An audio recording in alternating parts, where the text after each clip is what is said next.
All right, so just for the tape, say and spell your name, Okay. first and last My name. name is Michael, Michael. Last name is Callanan, Callanan. Okay. And you were formerly with I'm, Amtrak? I'm You're actually, still with I'm actually Amtrak? still employed. I'm on medical leave right now because of a non-work related injury. Um, so I'm down here for a little while Wow. until I get cleared to go back to work. So, and you've actually worked on train 188? I did. I worked on 188 for about 10 months to a year, and that was probably about 4 or 5 years ago. I was the conductor on the train. Tell me what you thought when you saw the news. It was very heartbreaking to see it because we have a pretty good safety record. I worked on the Northeast Corridor. That's primarily where I work now. It's every day. I know 188. I know pretty much we're a big family. We know each other, and we look out for each other. And it was just very heartbreaking to see that and hit even closer to home once I know the conductor of the train. That was my next question. Who do you know on the train? The conductor of the train, I actually trained him when I was the conductor up there. When he first came out of school, when he first got hired, I trained him. What's his name? Emilio Fonseca. Have you heard from him or anyone that was associated with the train? Have not heard from him personally. He's not putting anything on Facebook. He's probably under a lot of stress right now if he's not in the hospital. Nobody even knows if he's in the hospital or not. Plus cooperating with the investigation, I would assume. What are you hearing from anyone that you might know that ran the train? Anything? I'm hearing from coworkers, and this is only speculation on social media, that a brick may have been thrown at the train. And that's why it was thrown into 105, 106 miles an hour, because he had his hand on the throttle, and that's why this may have occurred. And again, this is only, chit chat, speculation. Obviously, we're not going to know until the investigation's complete. Well, you see, could I follow up on that question? Go for it. Well, you see, looking at some of the wreckage pictures, you see the front of the train, and it looks like the windshield, that could be from the accident Right. as well, but it does look like the front windshield is smashed in. Shattered. So have you guys looked at that? Oh, wow, you just personally just take it? My take on the whole thing is there had to be impact on the window to get that kind of damage.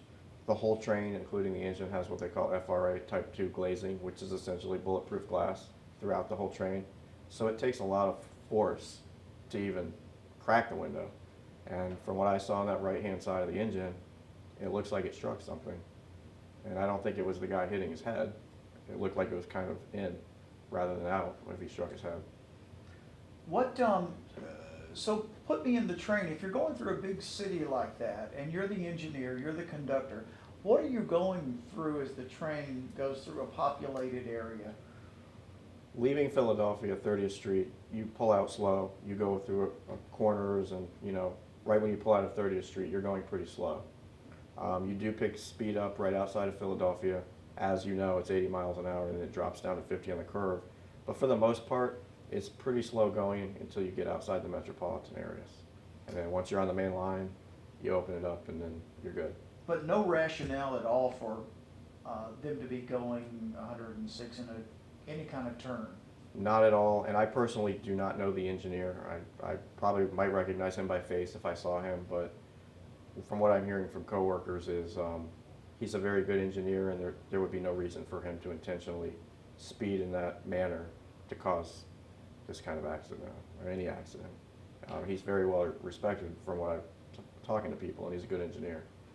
What kind of pressure is there to make a schedule? We've heard that maybe they were trying to make up time. Does that make sense to you in any way? There are instances where you can make up the time without speeding, but I can't see this guy going double the speed limit to make up, 10, 20 minutes or whatever they were saying. It's not worth it. Working on the Northeast Corridor, stuff happens all the time where the trains are like 5 or 10 minutes late, and if it goes over like say 30 or 40 minutes, you're not going to make up the time. But if it's like between 10, 15 minutes, there's areas where you can go the speed limit and you will make up the time as long as there's no further delays for the train. Back to the brick. What kinds of incidents have you seen when you run that route? We have had our train stoned before. I mean, all kinds of stuff happens on the Northeast Corridor. If you name it, I've seen it. Baltimore, we've had children stoning the train, throwing rocks at the train. That particular area, North Philadelphia, is a bad area.